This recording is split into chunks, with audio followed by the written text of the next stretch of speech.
Peraí.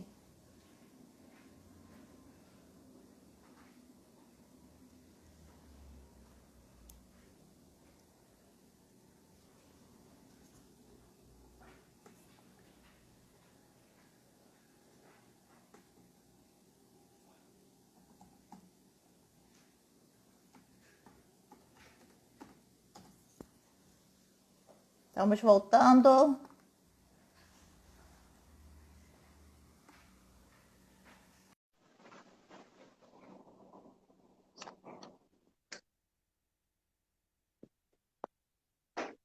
Daniel está entrando. Voltamos para a programação normal. Estamos abusando de você. Sem problema. Pode abusar, eu sou o primeiro homem. Ai, que bom.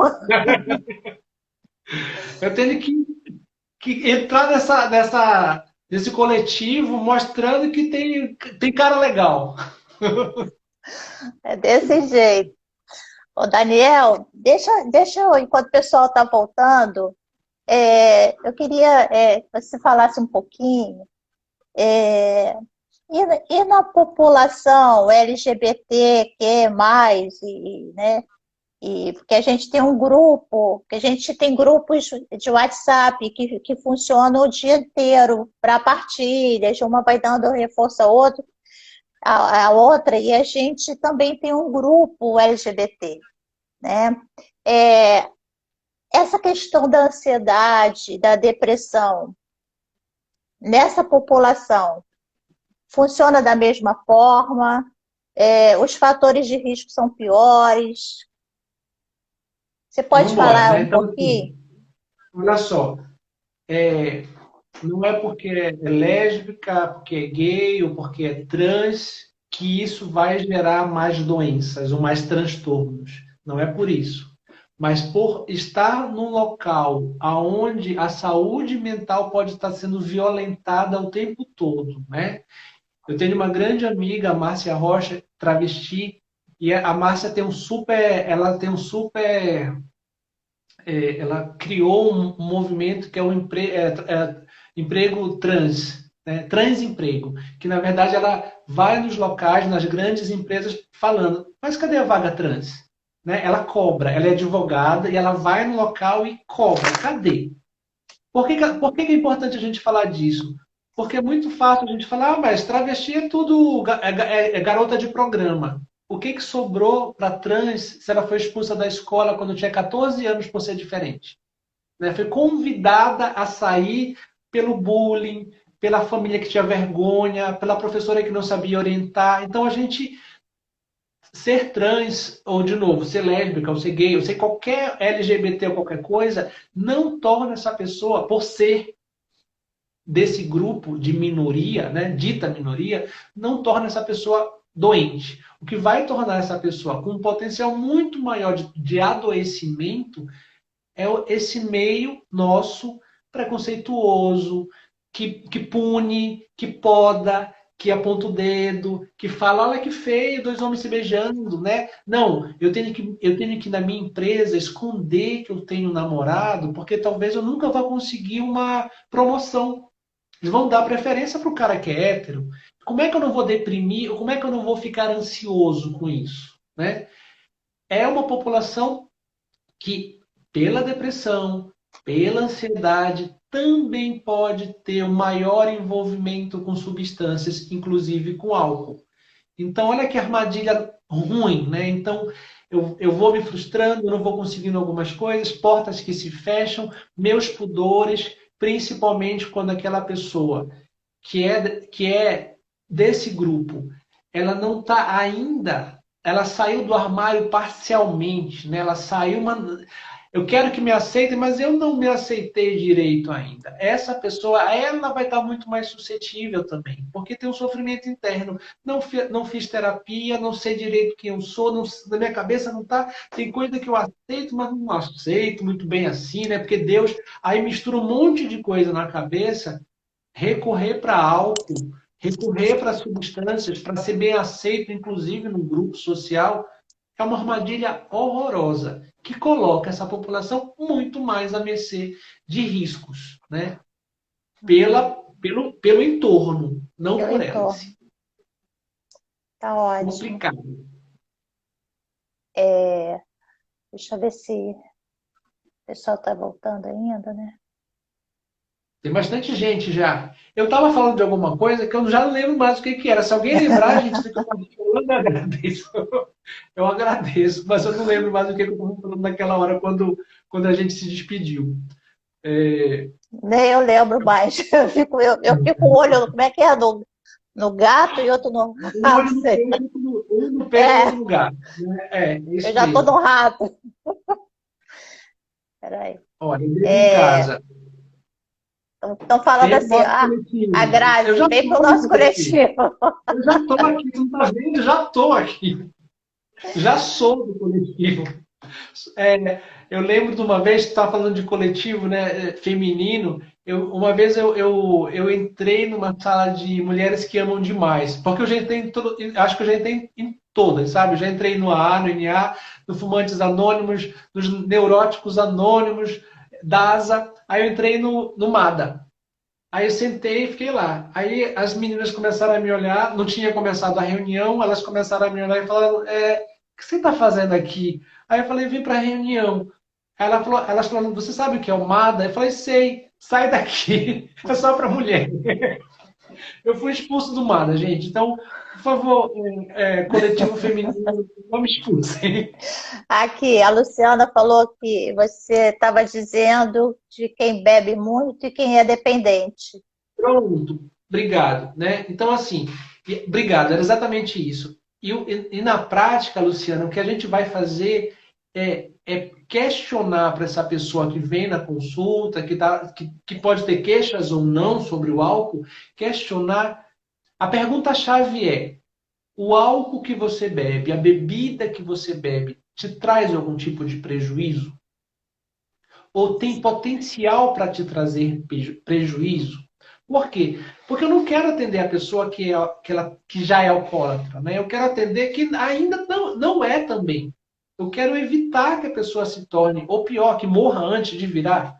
É aquilo que a gente falou, né? Então, por exemplo, alguns países, principalmente os países europeus, países mais desenvolvidos, eles focam muito no beber em binge, né? Evitar que as pessoas bebam em grande quantidade num curto período de tempo. Isso é o binge. Para quê? O binge hoje ele provoca mais prejuízos sociais do que o próprio alcoolismo, que é o que a gente estava falando, né? Uma pessoa que tem dependência de álcool, ela evolui, nunca tratou, piorou e agora está com cirrose. E está na fila do transplante de fígado. Ela vai morrer esperando esse fígado. Morreu esperando, tá? Um jovem que não é alcoólatra ainda, mas que faz um consumo eventual, uma vez ou outra, vai para balada, open bar, enche a cara e volta dirigindo, ele perde o controle do carro porque está bêbado, sobe na calçada e mata 5 pessoas no ponto de ônibus. Ou seja, o que é pior, o alcoólatra ou quem bebe de vez em quando e acha que pode de tudo? Socialmente, é esse cara aqui, que nem é alcoólatra ainda. Né? O exemplo que eu sempre dou é aquele cara que atropelou alguém na Paulista e arrancou o braço. Ele não era alcoólatra. Estava provavelmente alcoolizado, voltando de uma balada e achou que estava tudo bem, de boa. Ele sempre fez esse caminho, sei lá. Mas o alcoólatra, de modo geral, dependente de álcool, ao longo da evolução da doença, ele vai aprendendo os macetes, sabe? A doença vai dando um certo rebolado. Então, assim, não vou beber na Vila Madalena morando aqui na Vila Mariana. É muito longe. Eu vou beber em casa. Uhum. Eu gosto de álcool, não gosto de balada, eu gosto de estar aqui com tudo junto. Então, existe uma certa organização em quem já é dependente de álcool que, de certa forma, protege para algumas situações. Para outras, E, fa- obviamente, que não. Né? e faz parte daquele estreitamento mesmo, né? Do repertório, né? Ele Exatamente. já vai fazendo, né? Tudo ali.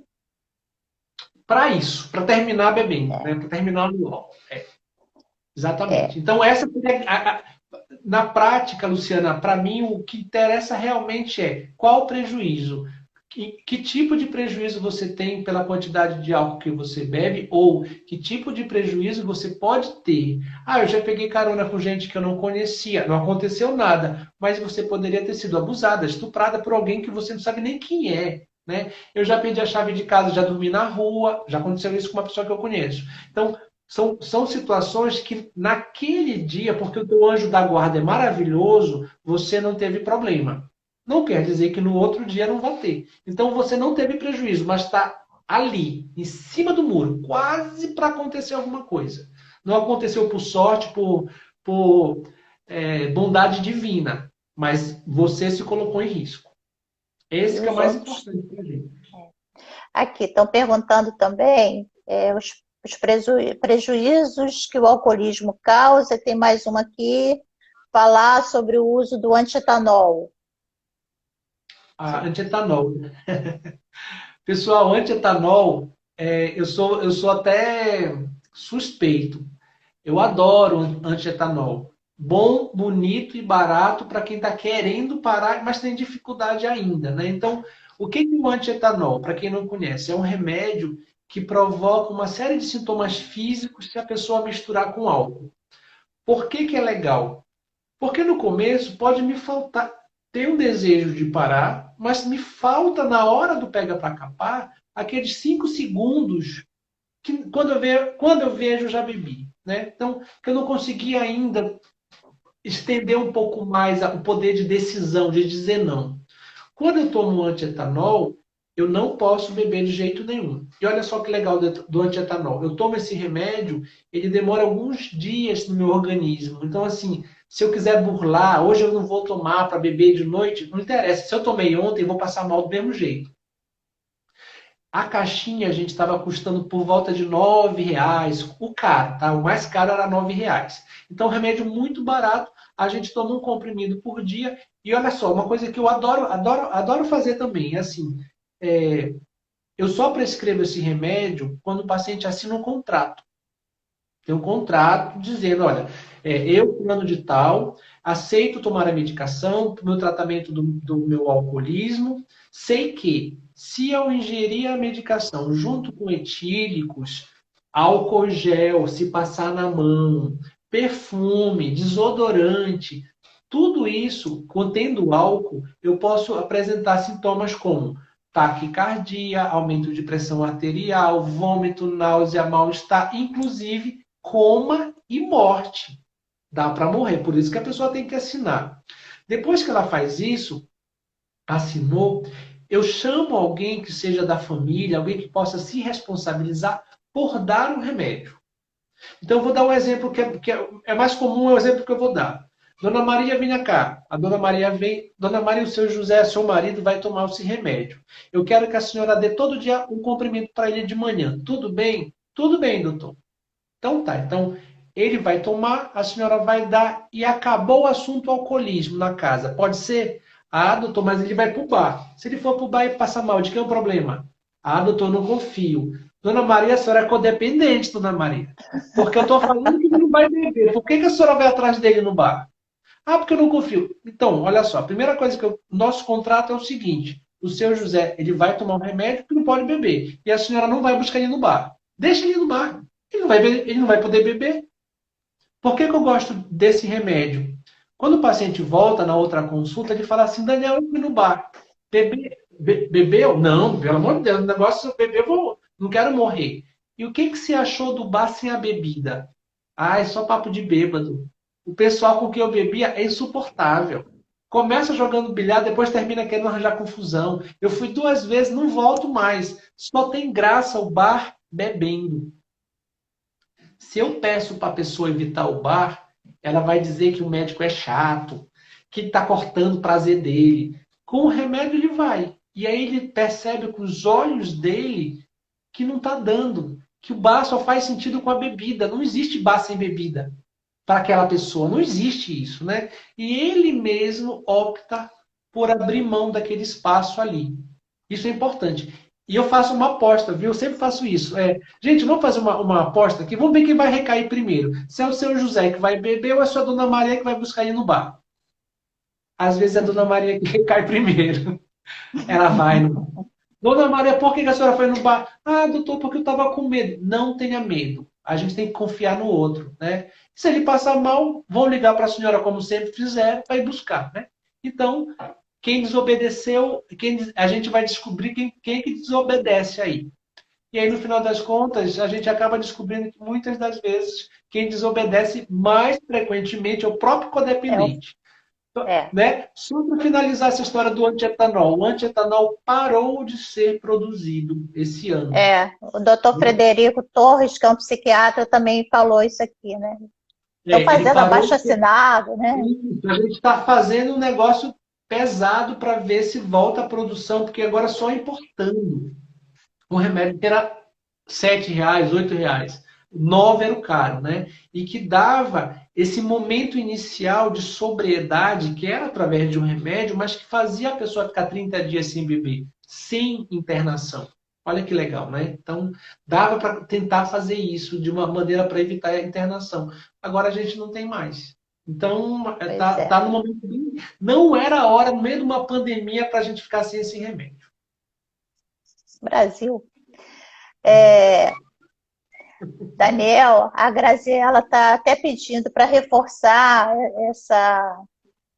essa história do remédio, né? Principalmente do etanol, porque tem muitas no nosso coletivo atrás de remédios, né? Elas querem o remédio que faça parar de beber. A gente ouve muito isso. Ou então, uma que chega e fala: estou tomando um remédio que o meu médico falou que ele vai fazer com que eu pare de beber.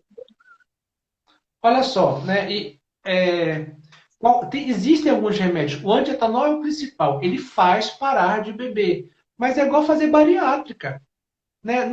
Tu não vai tomar a vida inteira antietanol.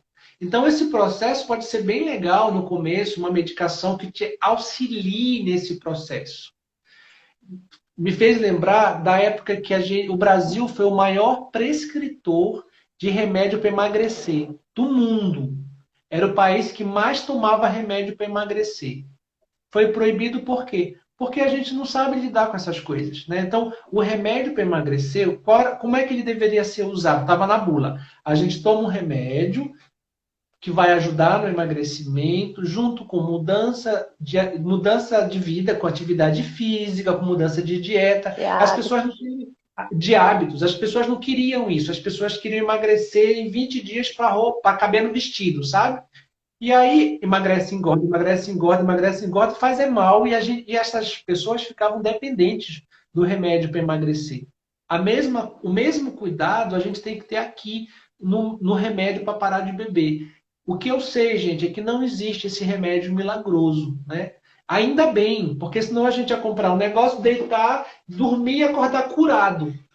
E eu posso dizer assim, até por não ser um dependente químico, mas por já ter escutado muito, a graça está no caminho, não é na chegada, né? No meu desenvolvimento interno. Se eu acordar não alcoólatra, legal, que maravilhoso, acordei, tirei tudo. Mas eu só era alcoólatra porque eu tinha muita coisa para resolver na cabeça. Então eu perdi a chance de resolver, eu acordei bem, né? Que legal, maravilhoso, mas o remédio não vai causar isso. Tem uma medicação, uma droga que estão usando muito para dependência química, que é a ibogaína. Uhum. Né? Que estão estudando ainda, não tem muita certeza. Já foi proibida nos Estados Unidos porque causou muito infarto, muita arritmia, foi proibida lá. Mas aqui sabe como é, né? Então tem um monte de clínica que está prescrevendo. E aí a promessa da ibogaína é fazer a cabeça da pessoa dar um clique e ela acorda e não está mais dependente químico. Pelo menos é um monte. Essa é a crença que tem um monte de paciente que vai lá, vai se internar e vai sair bom, vai sair curado. E eu falo, olha, gente, a dependência química, ninguém dormiu e acordou alcoólatra. Aí antes de eu ir para aquela, sabe aquela balada que eu fui contigo? Quando eu voltei, menina, não é que eu tinha virado alcoólatra? Foi naquele dia que eu virei alcoólatra. Não existe isso, né? Assim como não existe uma data que a gente vira alguma coisa, não vai ter a data que a gente desvira alguma coisa, né? Ah, quando eu comecei a tomar o remédio, eu deixei de ser alcoólatra, parei. Não, não vai ter isso. O processo do adoecimento psiquiátrico ele é lento. Na dependência química, mais ainda. E o processo inverso também. Então, esse que é o barato do tratamento, né?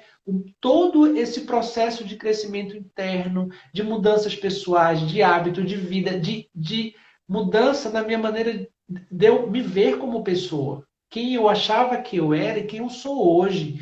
Os valores que eu tinha antes e os valores que eu adquiri no meu processo de crescimento. No dia que fizerem um remédio que dê isso, gente, eu vou ser o primeiro que vai tomar. Mas não existe. Não Daniel, existe. Ainda a bem. gente, a gente também ouve aqui no coletivo, né, algumas mulheres falando que agradecem por ter a doença, né? Porque é a doença que levou esse autoconhecimento, né? E É, que fez elas descobrirem, né, quem elas são hoje, as potencialidades, aprender a lidar também, né, com as é. fraquezas, né? Então, eu acho também isso muito legal, né? Porque é isso que você estava falando mesmo, né? Uhum. Olha só,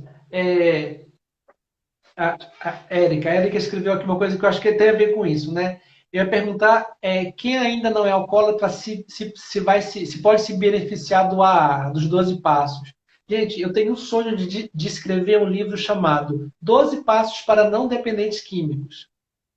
Porque na prática, e eu tenho muitas pessoas que ficaram próximas. Eu tenho, na verdade, eu fui um cara que trabalhava comigo, que virou meu amigo, que me levou no NA.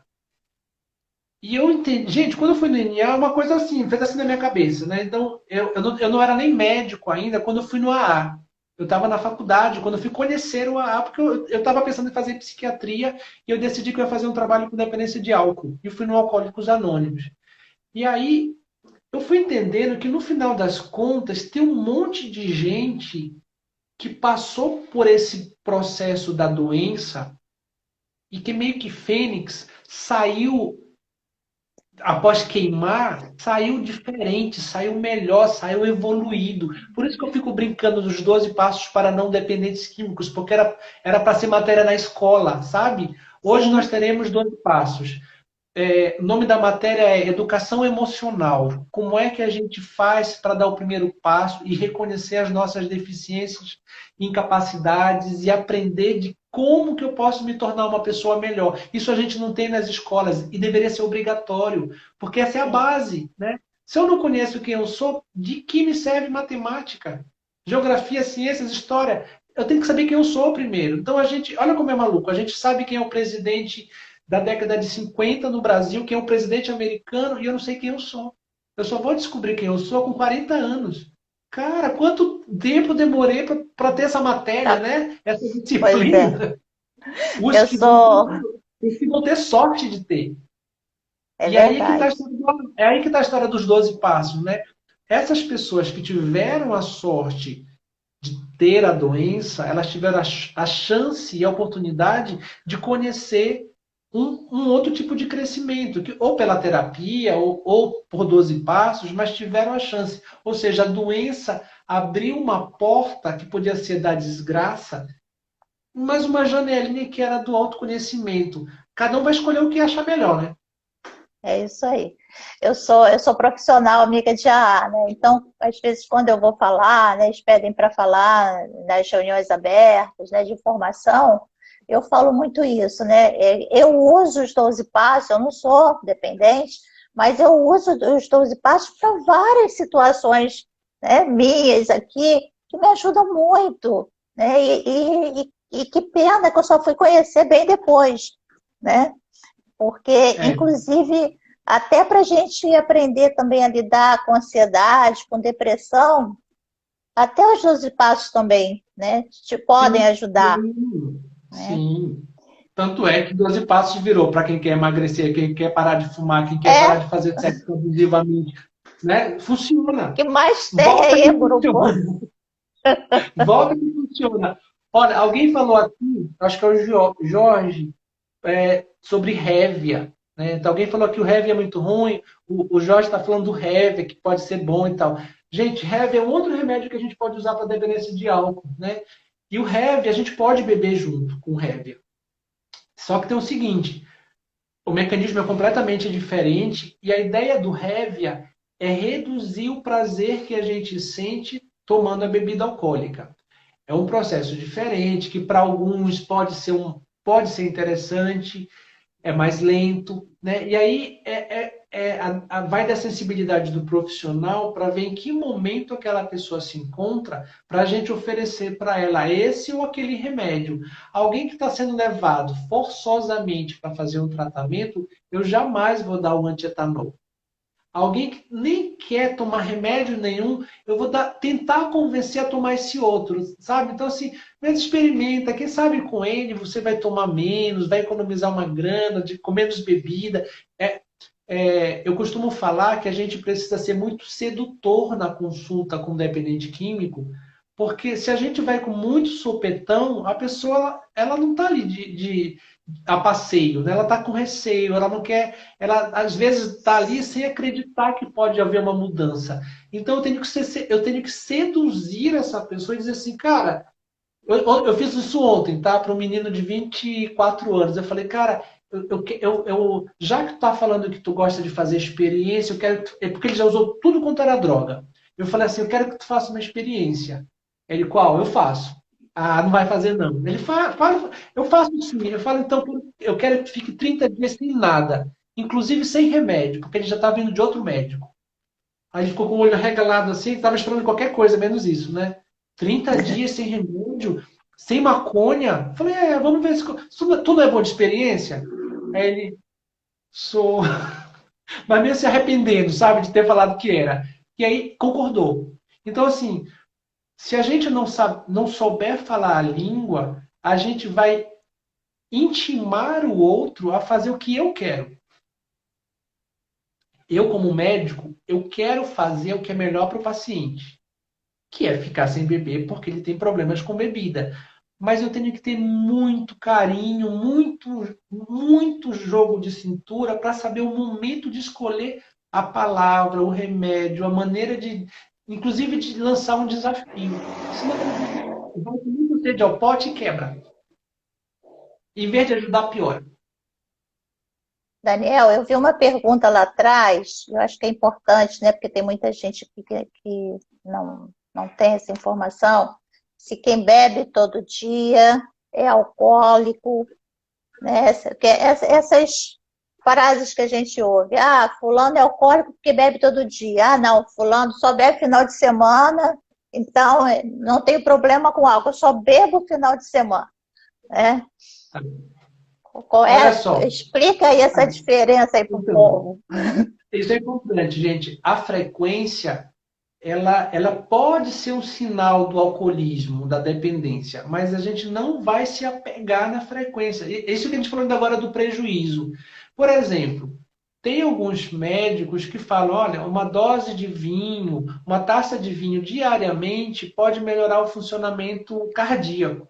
Tem alguns estudos que falam isso. Não necessariamente porque a pessoa toma uma taça de vinho todo dia, ela vai ser alcoólatra. Tem gente que não tem predisposição, tanto faz tomar como não tomar, não sente falta.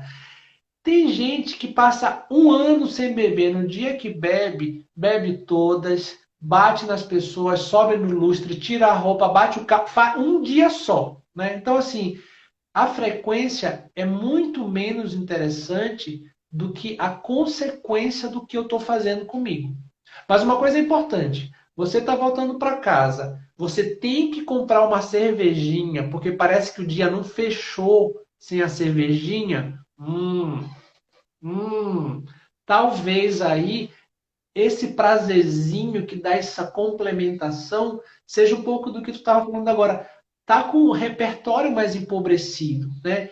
Tem paciente que fala, mas Daniel, é só uma cerveja. Só uma cerveja tem mal, tem algum mal todo dia.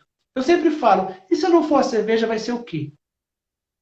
Ah, não sei. Então tem problema. Tu não sabe nem o que dá para substituir. Se tu falar assim, um dia é cerveja, outro dia é pipoca, outro dia vai no cinema, outro dia faz um passeio, outro dia faz uma prece, uma oração, uma meditação, beleza. Agora tu tá falando que todo dia é igual. Eu não sei se isso vai virar dependência, mas tá muito chato, é muito monótono, tu tá muito pobre. Tu tá pobre de repertório, né? Tem que terminar o dia com uma cerveja, é pobre. É um comportamento repetitivo. Vamos fazer assim? Um dia cerveja, outro dia caminhada, outro dia uma série na televisão, outro dia uma receita nova na cozinha. Aí sim a gente está falando de alguém que tem uma vida rica, rica em experiências. Eu não estou nem pensando em alcoolismo, eu estou pensando de enriquecimento, em Uhum. repertório, em ter uma vida com qualidade. Aí sim a gente está falando de alguém que está saudável. Tem uma aqui, a Meirinha perguntou o que devo fazer para parar de ingerir álcool? Vai nas reuniões, entra No no coletivo. coletivo, fala com as pessoas que estão passando por isso. Eu acredito muito nessa coisa da terapia do espelho, sabe? O que o outro está passando é semelhante ao que eu estou passando. O que o outro fez pode funcionar para mim. Eu esqueci o nome da pessoa, mas de um modo geral, tem uma coisa que eu aprendi isso no Alcoólicos Anônimos, que para mim foi muito transformador, né? Depois eu voltei de novo já no Alcoólicos Anônimos, já estava formado, e aí eu já trabalhava com dependência química, e eu me dei conta que de uma sala, sei lá, de 20 pessoas, 5 delas passavam em médio. As outras 15 tinha algumas que estavam abstinentes, limpas, há 15 anos que eles nunca foram no psiquiatra. Fez assim a minha sensação, sabe? Olha, gente, eu sou importante, mas eu não tô com essa Coca-Cola toda, sabe? Tem gente que não vai nem passar no médico. Tem gente que vai precisar. Mas vai ter outras pessoas.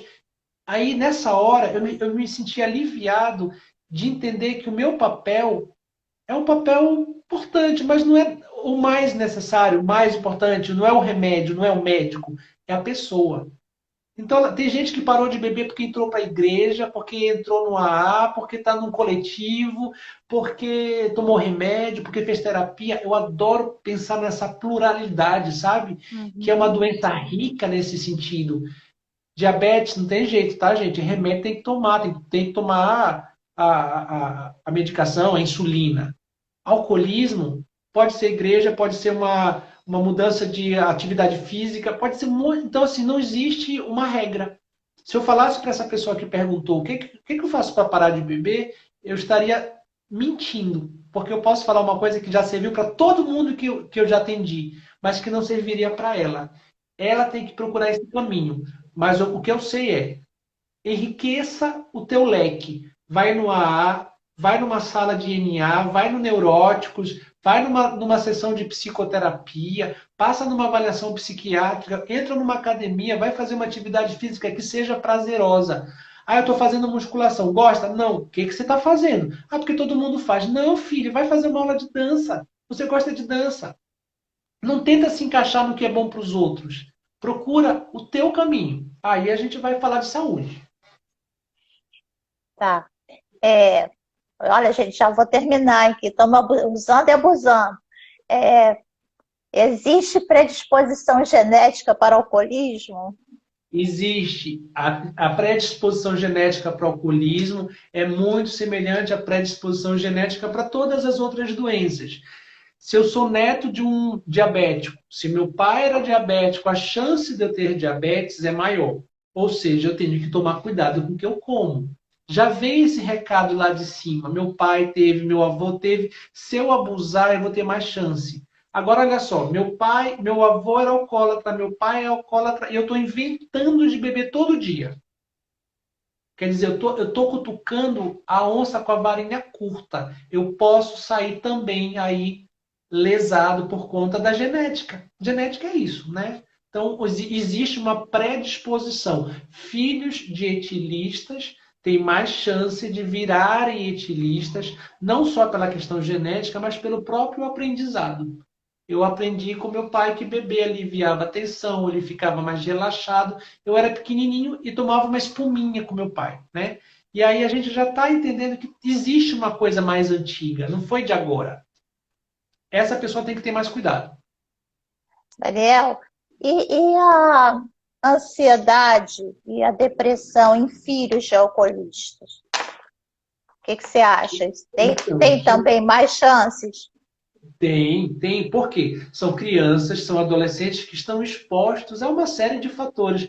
Brigas domésticas, desemprego dos pais, vergonha, né? Então, o pai que está na festinha de criança, do amigo, do amiguinho que tomou todas e causou na festa. Então, são crianças que muitas das vezes elas são obrigadas a terem um amadurecimento mais rápido para dar conta dessa casa que está desestruturada. Então, se eu não faço uma sopinha, um mingau para o meu irmão mais novo, a minha mãe não vai fazer porque ela está alcoolizada dormindo, está bêbada na cama. Então, esse menino de 10 vai cuidar do outro de 4, né? E vai ter um amadurecimento mais rápido, mas também tem muito mais chance de ter outros sofrimentos, inclusive uma maior predisposição à depressão, à ansiedade, né? Eu lembro de uma família que eu atendia, que a filha de 5 anos, quando chegava o final de semana, ela ficava enlouquecida, porque final de semana ela associava o não ir para a aula com briga em casa. Ela já acordava o sábado chorando. Gente, o que essa menina tem? Ela acordou chorando. Daqui a pouco o pai levanta, vai beber, fica o dia inteiro na rua, volta e briga com a mãe. Ela já tinha associado. Dia que não tem aula é dia que tem briga. Então era uma criança de 5 anos completamente trabalhada na ansiedade. 5 anos, né? Perguntaram aqui, e os adotivos, e os filhos adotivos? Então, e aí, isso é uma pergunta boa. Existe uma série de pesquisas com crianças adotivas que foram, ou que tinham pais alcoólatras, ou que foram viver com pessoas que tinham um consumo de álcool, que eram alcoólatras. Aí tem as teorias, né? Então, apesar de eu não ter a genética para o alcoolismo, eu posso ter aprendido com os meus pais adotivos o consumo do álcool, ou que os mitos relacionados ao álcool, que o álcool relaxa, que o álcool é bom, porque o álcool dá sono. Então, toda noite minha mãe tomava uma taça de vinho e eu estou fazendo igual a minha mãe. Nem é genética igual, mas existe um processo do aprendizado. Mas uma coisa que é importante a gente lembrar, gente, genética não é determinante de nada, né? Ainda mais quando a gente fala de doença psiquiátrica, de transtorno. Senão a gente teria todo filho de alcoólatra seria alcoólatra. Não é isso. Ao contrário, às vezes a gente vê os filhos que não querem ver bebida alcoólica. Mas, né, por quê? Porque meu pai bebia tanto, era tanta vergonha que eu nunca tive vontade de beber. Porque meu pai, quando bebia, batia na minha mãe, ficava arruaceiro, minha mãe ficava chapada, ficava doida. Eu não quero. Apesar da genética ser boa, né, boa para o alcoolismo, essa pessoa psiquicamente falou, cara, não vem, não entra, não dá. Minha genética vai além da genética. Eu aprendi que esse negócio é ruim demais. Aí tem ojeriza, não quer chegar junto. Bom, acho que a gente vai encerrar para. Já fizemos um curso aqui, uma pós-graduação em dependência química, né? Eu queria duas coisas. Uma, eu queria deixar o meu Instagram profissional, Ótimo. Daniel Cruz Cordeiro, psiquiatra. Então, lá eu sempre falo de lives, de cursos, de aulas. Eu sempre estou cutucando coisas relacionadas a gênero, mulheres, homens, LGBT. Eu adoro falar desses assuntos por conta do meu curso de sexualidade. Então, é Daniel Cruz Cordeiro, psiquiatra. E eu queria agradecer, assim, ó, muito as portas abertas que vocês me deram, gente. Porque muito, para mim, isso aqui, se tu falar, é uma aula de pós, para mim também, eu adoro dar aula, adoro trocar, adoro ler o que está acontecendo aqui e me sentir útil. Isso para mim, eu enchi a cara hoje. Eu te sigo, eu já te sigo lá no Instagram, né? Gente, vamos seguir lá o Daniel, tem muita coisa legal lá no Instagram dele. Eu sei que estão falando aqui que amaram você, né? Que já seguem você, parabéns, querendo que fique mais. Esse pessoal não. É uma É só chamar. compulsão. Uma compulsão É aqui. só chamar. Olha, muito obrigada. Me filma que eu volto. Muito Me chama de obrigada volta. pela sua generosidade, Eu que tá? agradeço. Eu que A agradeço. gente está muito feliz, foi muito boa a sua presença, tudo que você explicou é muito valioso aqui, né? Esse trabalho que é muito bonito, a gente sabe, né? É difícil, mas é bonito. E é bonito porque é difícil. Então, É é, gratuito. sempre que você quiser, as portas estão abertas, tá? E vamos Pode chamar. salvar aqui a live, que eu tenho minha preocupação de conseguir salvar essa live, para não dar vexame aqui. Tá bom, Daniel? Boa noite para todo mundo. Obrigado de novo. Um beijo. Prazer te conhecer virtualmente. Uma hora a gente se vê pessoalmente. Prazer é meu. Um Obrigado, beijo. pessoal. Muito Muito obrigado. obrigada, tá? Tchau, Boa tchau. noite. Boa Tchau. noite. Tchau, gente.